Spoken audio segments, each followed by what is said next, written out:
ನಮಸ್ಕಾರ ವೀಕ್ಷಕರೇ, ನೀವು ನೋಡ್ತಾ ಇರೋದು ಆದ್ಯಂತ್ ಮೀಡಿಯಾ. ನಾನಿವತ್ತು ಅಯ್ಯಪ್ಪ ಸ್ವಾಮಿ ಬಗ್ಗೆ ಮತ್ತೊಂದು ಮಾಹಿತಿಯನ್ನ ತಿಳಿಸ್ತಾ ಇದ್ದೀನಿ. ನೀವು ಅಯ್ಯಪ್ಪ ಸ್ವಾಮಿ ದೇವಸ್ಥಾನಕ್ಕೆ ಹೋಗುವ ಮುನ್ನ ನಿಮಗೆ 18 ಮೆಟ್ಟಿಲುಗಳು ಸಿಗುತ್ತೆ ಅಲ್ವಾ? ಈ 18 ಮೆಟ್ಟಿಲುಗಳನ್ನ ಯಾರು ಕಟ್ಟಿದ್ರು, ಯಾಕೆ ಕಟ್ಟಿದ್ರು, ಈ 18 ಮೆಟ್ಟಿಲುಗಳು ಯಾಕೆ ತುಂಬಾನೇ ಪವಿತ್ರವಾಗಿದೆ, ಪ್ರತಿಯೊಂದು ಮೆಟ್ಟಿಲು ಜೀವನಕ್ಕೆ ಏನು ಪಾಠವನ್ನ ತಿಳಿಸ್ತಾ ಇದೆ, ಎಲ್ಲವನ್ನ ನಾನ್ ತಿಳಿಸ್ತೀನಿ.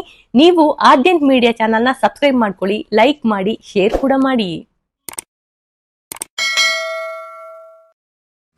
ಅಯ್ಯಪ್ಪ ಸ್ವಾಮಿಯ ಅನುಗ್ರಹವನ್ನ ಹೊಂದೋದಕ್ಕೆ ಭಕ್ತರು ಬಹಳ ಕಠಿಣವಾದಂತಹ ರಥಾಚರಣೆಯನ್ನ ಮಾಡಿ ಶಬರಿಮಲೆಯಲ್ಲಿರುವಂತಹ ಅಯ್ಯಪ್ಪ ಸ್ವಾಮಿಯ ದರ್ಶನವನ್ನ ಮಾಡ್ತಾರೆ. ಶಬರಿಮಲೆಯ ಅಯ್ಯಪ್ಪ ಸ್ವಾಮಿಯ ದರ್ಶನ ಮಾಡೋದಕ್ಕೆ ಒಂದೆರಡು ಮೆಟ್ಟಿಲುಗಳನ್ನ ಹೇರಿ ಹೋದ್ರೆ ಸಾಕಾಗೋದಿಲ್ಲ. ಬರೋಬ್ಬರಿ 18 ಮೆಟ್ಟಿಲುಗಳನ್ನ ಹೇರಿ ನಂತರ ಅಯ್ಯಪ್ಪ ಸ್ವಾಮಿಯ ದರ್ಶನವನ್ನ ಮಾಡಬೇಕು. ಈ 18 ಮೆಟ್ಟಿಲುಗಳಿಗೂ ಅದರದೇ ಆದ ಅರ್ಥ, ಮಹತ್ವ ಮತ್ತು ರಹಸ್ಯಗಳಿವೆ. ಅಯ್ಯಪ್ಪ ಸ್ವಾಮಿ ದುಷ್ಟರನ್ನ ಸಂಹರಿಸಿ ಬಳಸಿದಂತಹ ಆಯುಧಗಳನ್ನ ಇಲ್ಲಿ ಸಮರ್ಪಣೆ ಮಾಡಿ ನಂತರ ಯೋಗ ಮುದ್ರೆಗೆ ಕೂತ್ಕೊಂಡ್ರು ಎಂದು ಬಹಳಷ್ಟು ಪುರಾಣಗಳಲ್ಲಿ ಉಲ್ಲೇಖ ಮಾಡಲಾಗಿದೆ. ಹೌದು, ಅಯ್ಯಪ್ಪ ಸ್ವಾಮಿ ಮಹಿಷಿ ಎಂಬ ರಾಕ್ಷಸಿಯನ್ನ ಸಂಹರಿಸಲು 18 ಬಗೆಯ ಆಯುಧಗಳನ್ನು ಬಳಸಿದ್ರಂತೆ. ಆ ಯುದ್ಧ ಮುಗಿದ ನಂತರ ಸ್ವಾಮಿ ತನ್ನ ಆಯುಧಗಳನ್ನ ಎಲ್ಲ ಬಿಟ್ಟು ಯೋಗ ಸಮಾಧಿಗೆ ಕುಳಿತುಕೊಂಡ್ರು. ಅದಕ್ಕೂ ಮುನ್ನ ಈ 18 ಮೆಟ್ಟಿಲುಗಳನ್ನ ನಿರ್ಮಿಸಿದರು ಎಂದು ಪುರಾಣಗಳಲ್ಲಿ ಹೇಳಲಾಗುತ್ತೆ. ಪ್ರತಿಯೊಂದು ಮೆಟ್ಟಿಲು ಸ್ವಾಮಿಯ ಒಂದೊಂದು ಆಯುಧದ ಶಕ್ತಿಯನ್ನ ಹೊಂದಿದೆ. ಅಯ್ಯಪ್ಪ ಸ್ವಾಮಿಯ 18 ಮೆಟ್ಟಿಲುಗಳ ನಿರ್ಮಾಣಕ್ಕೆ ಸಂಬಂಧಿಸಿದಂತೆ ಕೆಲವೊಂದು ನಂಬಿಕೆಗಳಿವೆ. ಅಯ್ಯಪ್ಪ ಸ್ವಾಮಿ ತನ್ನ ಅವತಾರ ಕಾರ್ಯವನ್ನ ಮುಗಿಸಿ ಮರಳಿ ದೈವಿಕ ಲೋಕಕ್ಕೆ ಹೋಗುವ ಸಮಯ ಬಂದಾಗ ಪಂದಳ ರಾಜನಿಗೆ ತನಗಾಗಿ ಒಂದು ದೇವಸ್ಥಾನವನ್ನ ನಿರ್ಮಾಣ ಮಾಡಿ ಎಂದು ಸೂಚನೆ ನೀಡ್ತಾರೆ. ಪಂದಳ ರಾಜ ರಾಜಶೇಖರ ಶಬರಿಮಲೆಯಲ್ಲಿ ಈ ದೇವಸ್ಥಾನವನ್ನ ನಿರ್ಮಿಸಿದರು ಎಂದು ಹೇಳಲಾಗುತ್ತೆ. ಮತ್ತೊಂದು ದಂತಕಥೆಯ ಪ್ರಕಾರ ಅಯ್ಯಪ್ಪ ಸ್ವಾಮಿಯ ವಿಗ್ರಹವನ್ನ ಕೆತ್ತಿ ಪ್ರತಿಷ್ಠಾಪಿಸಲಾಯಿತು ಮತ್ತು ಪೂಜೆ ವಿಧಿವಿಧಾನಗಳನ್ನ ಮಾಡಿದ್ದು ಭಗವಾನ್ ಪರಶುರಾಮ ಎಂದು ಹೇಳಲಾಗುತ್ತೆ. ದೇವಸ್ಥಾನದ ಮೂಲ ಸ್ವರೂಪ ಮತ್ತು ಈ ಪವಿತ್ರ ಹಂತಗಳ ಸ್ಥಾಪನೆಯಲ್ಲಿ ಪರಶುರಾಮರ ಪಾತ್ರ ದೊಡ್ಡದಾಗಿದೆ. ಪುರಾಣಗಳ ಪ್ರಕಾರ ದೇವಶಿಲ್ಪಿ ವಿಶ್ವಕರ್ಮರು ರಾಜಶೇಖರ ಮಾತುಗಳನ್ನು ಆಲಿಸಿ ಮಾರ್ಗದರ್ಶನದಲ್ಲಿ ಈ ದೇವಸ್ಥಾನವನ್ನ ನಿರ್ಮಾಣ ಮಾಡಿದ್ರು ಎಂದು ಉಲ್ಲೇಖವಿದೆ. ಇನ್ನು 18 ಮೆಟ್ಟಿಲುಗಳನ್ನೇ ಯಾಕೆ ಕಟ್ಟಲಾಯಿತು, ಉದ್ದೇಶ ಮತ್ತು ರಹಸ್ಯ. ಈ ಮೆಟ್ಟಿಲುಗಳನ್ನ ಕೇವಲ ದೇವಸ್ಥಾನದ ಒಳಗೆ ಹೋಗಲು ಮಾತ್ರ ಕಟ್ಟಿರೋದಲ್ಲ, ಬದಲಿಗೆ ಮನುಷ್ಯನ ಹಂತ ಹಂತವಾಗಿ ಆಧ್ಯಾತ್ಮಿಕ ಉನ್ನತಿಯನ್ನ ಪಡೀಲಿ ಅಂತ ಈ ಉದ್ದೇಶದಿಂದ ಇದನ್ನ ಕಟ್ಟಲಾಯಿತು.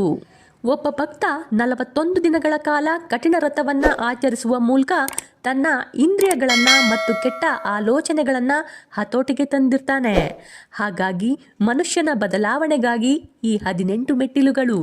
ಮೊದಲ 5 ಮೆಟ್ಟಿಲುಗಳು ಕಣ್ಣು, ಕಿವಿ, ಮೂಗು, ನಾಲಿಗೆ ಮತ್ತು ಚರ್ಮ ಪಂಚೇಂದ್ರಿಯಗಳನ್ನ ಇದು ಸೂಚಿಸುತ್ತೆ. ಈ 5 ಮೆಟ್ಟಿಲುಗಳು ಭಕ್ತನು ತನ್ನ ಇಂದ್ರಿಯಗಳ ಮೇಲಿನ ಹತೋಟಿಯನ್ನ ಸಾಧಿಸುವುದನ್ನ ಸೂಚಿಸಿಕೊಡುತ್ತೆ. ಕಣ್ಣುಗಳಿಂದ ದೇವರ ರೂಪವನ್ನ ಮಾತ್ರ ನೋಡಬೇಕು, ಕಿವಿಗಳಿಂದ ಭಜನೆಯನ್ನ ಮಾತ್ರ ಕೇಳಬೇಕು, ಮೂಗಿನಿಂದ ದೈವಿಕ ಸುಗಂಧವನ್ನ ಮಾತ್ರ ಗ್ರಹಿಸಬೇಕು, ನಾಲಿಗೆ ಮತ್ತು ಬಾಯಿಯಿಂದ ಶುದ್ಧ ಮಾತುಗಳನ್ನ ಮಾತ್ರ ಆಡಬೇಕು ಎಂದು ಇದು ಸೂಚಿಸುತ್ತೆ. ಪಂಚೇಂದ್ರಿಯಗಳನ್ನ ನಿಗ್ರಹಿಸಿ ಶುದ್ಧಗೊಳಿಸೋದು ವ್ರತದ ಆಚರಣೆಯ ಪ್ರಮುಖ ಭಾಗವಾಗಿದೆ. ಮುಂದಿನ 8 ಮೆಟ್ಟಿಲುಗಳು ಅಷ್ಟರಂಗಗಳು ಎಂದು ಕರೆಯಲಾಗುತ್ತೆ. ಕಾಮ, ಕ್ರೋಧ, ಲೋಭ, ಮೋಹ, ಮದ, ಮತ್ಸರ್ಯ, ದಾಂಭ ಮತ್ತು ಅಸೂಯೆಯನ್ನ ಸೂಚಿಸುತ್ತೆ. ಈ 8 ಮೆಟ್ಟಿಲುಗಳನ್ನ ಹತ್ತುವಾಗ ಭಕ್ತರು ತಮ್ಮ ದುರ್ಗುಣಗಳನ್ನ ತೊರೆದು ನಿಷ್ಕಲ್ಮಶವಾದ ಮನಸ್ಸಿನಿಂದ ದೇವರ ಕಡೆಗೆ ಸಾಗುವ ಸಂಕಲ್ಪ ಮಾಡಬೇಕು ಎಂದು ತೋರಿಸಿಕೊಡುತ್ತೆ. ಮುಂದಿನ 3 ಮೆಟ್ಟಿಲುಗಳು ಸತ್ವ, ರಜಸ್ಸು ಮತ್ತು ತಾಮಸ್ಸು ಎಂಬ 3 ಗುಣಗಳನ್ನು ಪ್ರತಿನಿಧಿಸುತ್ತೆ. ಸತ್ವಗುಣ ಜ್ಞಾನ ಮತ್ತು ಶುದ್ಧತೆಯನ್ನ ತೋರಿಸುತ್ತೆ. ಹಾಗೆ ರಜಸ್ಸು ಕ್ರಿಯೆ ಮತ್ತು ಅವೇಗವನ್ನ ತೋರಿಸಿಕೊಡುತ್ತೆ. ತಾಮಸ್ಸು ಅಜ್ಞಾನ ಮತ್ತು ಜಡತ್ವವನ್ನ ಸೂಚಿಸುತ್ತೆ. ಭಕ್ತರು ಈ ಗುಣಗಳನ್ನ ಅರ್ಥ ಮಾಡಿಕೊಂಡು ಅವುಗಳ ಪ್ರಭಾವದಿಂದ ಮುಕ್ತಿ ಹೊಂದಲು ಪ್ರಯತ್ನ ಮಾಡಬೇಕು.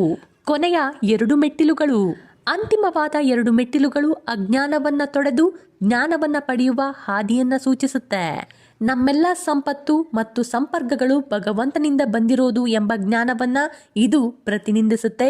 ಈ ಜ್ಞಾನವನ್ನ ಪಡೆದ ನಂತರವೇ ಭಕ್ತರು ಅಯ್ಯಪ್ಪ ಸ್ವಾಮಿಯ ದರ್ಶನಕ್ಕೆ ಅರ್ಹರಾಗಿದ್ದಾರೆ.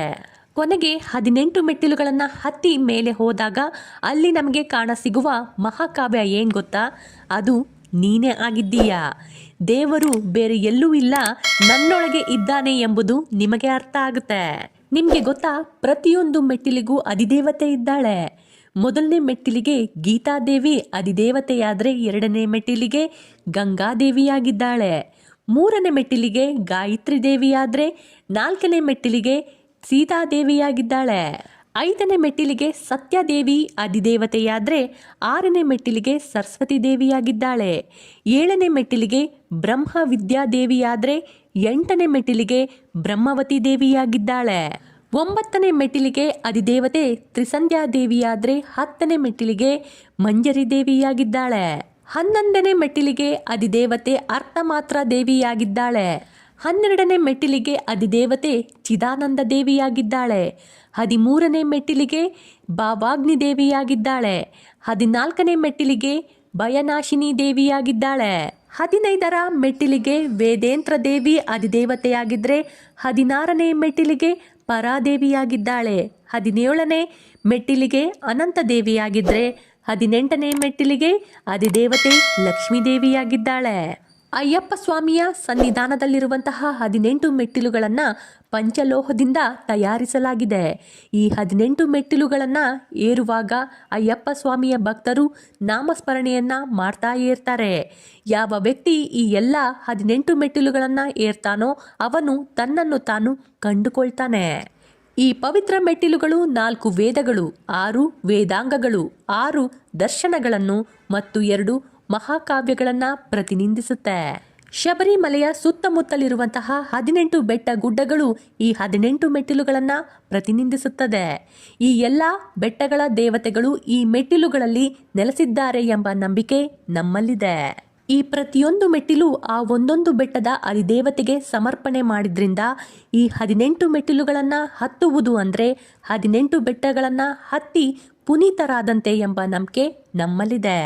ಈ 18 ಮೆಟ್ಟಿಲುಗಳ ಶಕ್ತಿಯನ್ನ ಇನ್ನಷ್ಟು ತಿಳ್ಕೊಂಡ್ರೆ ನಿಜಕ್ಕೂ ಕೂಡ ಆಶ್ಚರ್ಯ ಪಡ್ತೀರಾ. ಅದನ್ನು ಹತ್ತೋಕೆ ನಾವೆಷ್ಟು ಪುಣ್ಯ ಮಾಡಿದ್ದೀವಿ ಅಂತ ನಿಮಗೆ ಗೊತ್ತಾಗುತ್ತೆ. ಇದರಲ್ಲಿ ಮೊದಲ 5 ಮೆಟ್ಟಿಲುಗಳನ್ನು ಇಂದ್ರ, ಅಗ್ನಿ, ವಾಯು, ವರುಣ ಮತ್ತು ಚಂದ್ರನಿಗೆ ಅರ್ಪಣೆ ಮಾಡಿದ್ರೆ ಮುಂದಿನ 8 ಮೆಟ್ಟಿಲುಗಳನ್ನು ಅಷ್ಟದಿಕ್ಪಾಲಕರು ಕಾಯ್ತಾ ಇದ್ದಾರೆ. ಉಳಿದವುಗಳನ್ನು ಕುಬೇರ, ವಿಷ್ಣು, ಶಿವ ಮತ್ತು ಬ್ರಹ್ಮ ಮುಂತಾದ ಶಕ್ತಿಗಳ ಸಂಕೇತಗಳು ಅದನ್ನು ಕಾಯ್ತಾ ಇದೆ. ಹಾಗೆ ಅದರಲ್ಲಿ ಶಕ್ತಿ ತುಂಬಿದೆ. ಈ ಮೆಟ್ಟಿಲುಗಳ ಆರಂಭದ ಹಂತದಲ್ಲಿ ಅಂದರೆ ಕೆಳಗಡೆ ಬದಿಯಲ್ಲಿ ಮಾಲಿಕಾಪುರ ತಮ್ಮನ ಸಾನ್ನಿಧ್ಯದ ಕಡೆಗೆ ಮುಖ ಮಾಡಿದ್ರೆ ಕರುಪಸ್ವಾಮಿ ಮತ್ತು ಕರುಪಾಯಿ ಅಮ್ಮನ ಸಾನ್ನಿಧ್ಯವಿದೆ. ಇವರು ಈ ಪವಿತ್ರ ಮೆಟ್ಟಿಲುಗಳ ಮತ್ತು ಅಯ್ಯಪ್ಪ ಸಾನ್ನಿಧ್ಯದ ರಕ್ಷಕರು ಎಂದು ನಂಬಲಾಗುತ್ತೆ. ಹಿಂದೆ ಈ ಮೆಟ್ಟಿಲುಗಳು ಕಲ್ಲಿನಿಂದ ಕೂಡಿತ್ತು. ಆದರೆ ಕಾಲಗಳ ನಂತರ ಮೆಟ್ಟಿಲುಗಳು ಸವಿಯುತ್ತಾ ಬಂದಂತೆ ಅವುಗಳ ಪವಿತ್ರತೆಯನ್ನು ಕಾಯ್ದುಕೊಳ್ಳಲು 1985ರಲ್ಲಿ ಇವುಗಳಿಗೆ ಪಂಚಲೋಹದ ಚಿನ್ನ, ಬೆಳ್ಳಿ, ತಾಮ್ರ, ಕಬ್ಬಿಣ ಮತ್ತು ಸೀಸಾದ ಮಿಶ್ರಣದೊಂದಿಗೆ ಹಾಕಲಾಯಿತು. ಈ ಲೋಹದ ಹೊದಿಕೆಯ ಮೇಲೆ ಅಯ್ಯಪ್ಪ ಸ್ವಾಮಿಯ ಜೀವನ ಚರಿತ್ರೆ ಮತ್ತು ದೇವತೆಗಳ ಕಥೆಯನ್ನ ಕೆತ್ತಲಾಗಿದೆ. ಪ್ರತಿಯೊಂದು ಮೆಟ್ಟಿಲುಗಳು ಸುಮಾರು 5 ಅಡಿ ಉದ್ದ, 9 ಇಂಚು ಅಗಲ ಮತ್ತು 9 ಇಂಚು ಎತ್ತರವನ್ನ ಹೊಂದಿದೆ. ಈ 18 ಮೆಟ್ಟಿಲುಗಳು ಕೇವಲ ಮೆಟ್ಟಿಲುಗಳಲ್ಲ, ಇದು ಭಗವದ್ಗೀತೆಯ 18 ಅಧ್ಯಾಯಗಳು ಮತ್ತು 18 ಪುರಾಣಗಳನ್ನ, ಅದರಲ್ಲಿರುವ ಶಕ್ತಿಯನ್ನ ಪ್ರತಿನಿಧಿಸುತ್ತೆ ಎಂದು ಹೇಳಲಾಗುತ್ತೆ. ಇದರ ಜೊತೆ ಶಬರಿಮಲೆ ಸುತ್ತಮುತ್ತಲಿರುವಂತಹ 18 ಬೆಟ್ಟ ಗುಡ್ಡಗಳನ್ನು ಕೂಡ ಇದು ಪ್ರತಿನಿಧಿಸುತ್ತೆ. ನನ್ನ ವಿಡಿಯೋಗಳು ನಿಮ್ಗೆ ಇಷ್ಟ ಆಗ್ತಾ ಇದ್ರೆ ಲೈಕ್ ಮಾಡಿ, ಶೇರ್ ಮಾಡಿ, ಸಬ್ಸ್ಕ್ರೈಬ್ ಕೂಡ ಮಾಡ್ಕೊಳ್ಳಿ. ಧನ್ಯವಾದಗಳು.